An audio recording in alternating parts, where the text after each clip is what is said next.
Losing a pet is like losing a piece of your heart. If you're struggling with grief, you're not alone.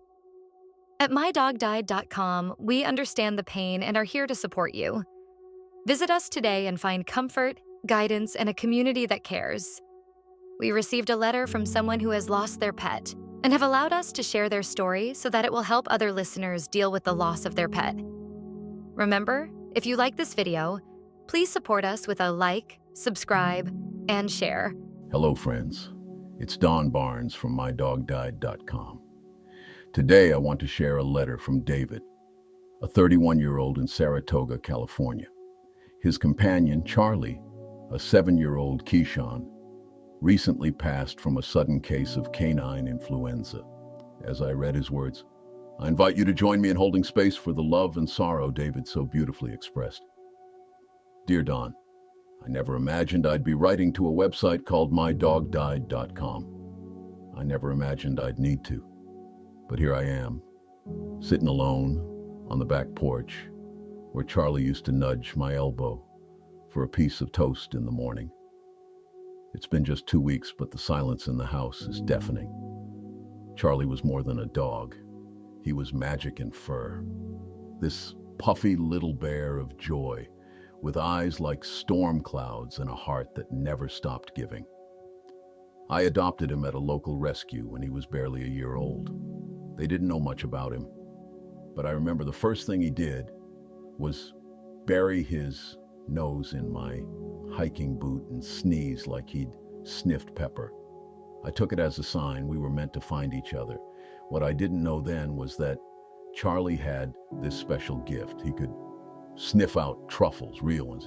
I learned this the day he nearly dragged me off a trail in Santa Cruz just to dig up a black lump under a tree.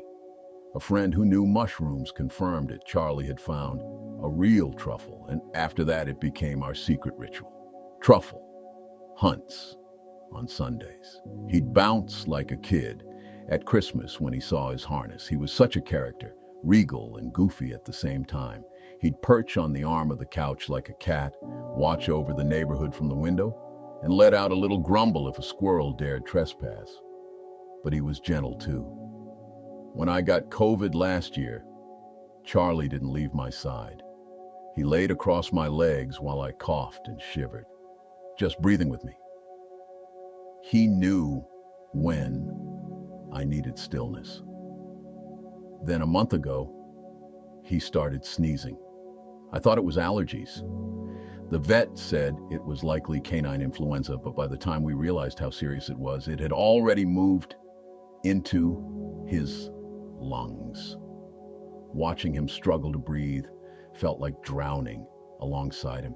I held him in my arms when he passed. I whispered, "Thank you for choosing me." I found mydogdied.com that same night. I was searching for something, anything, that might help this pain make sense. I read Zoe's story about Hawk, and then Michael's letter about Max. Suddenly, I didn't feel so alone.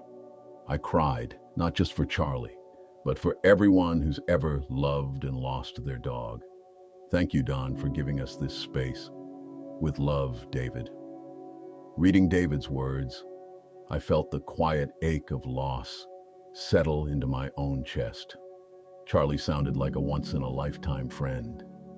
A dog with a nose for treasure and a heart for healing. It amazes me how these beautiful souls walk beside us for such a short time, yet leave behind footprints that never fade. To David, I see you, I honor your grief, and I thank you for sharing Charlie with us. Your story reminds us why we do this. It's not just about loss. It's about the love that continues to echo long after the leash has been hung up. If you're listening and grieving too, I hope you know this. You are not alone. Your sorrow is seen, your bond is real, and your love is forever. Until next time, Dawn. Your love for your pet never fades, and neither should your support. If you're grieving, don't go through it alone. Visit mydogdied.com or call us at 855-925-2658 and connect with those who truly understand. Healing starts here. Remember, if you like this video, please support us with a like, subscribe, and share. If you have a story that you would like to tell us, email us. Your stories at mydogdied@gmail.com.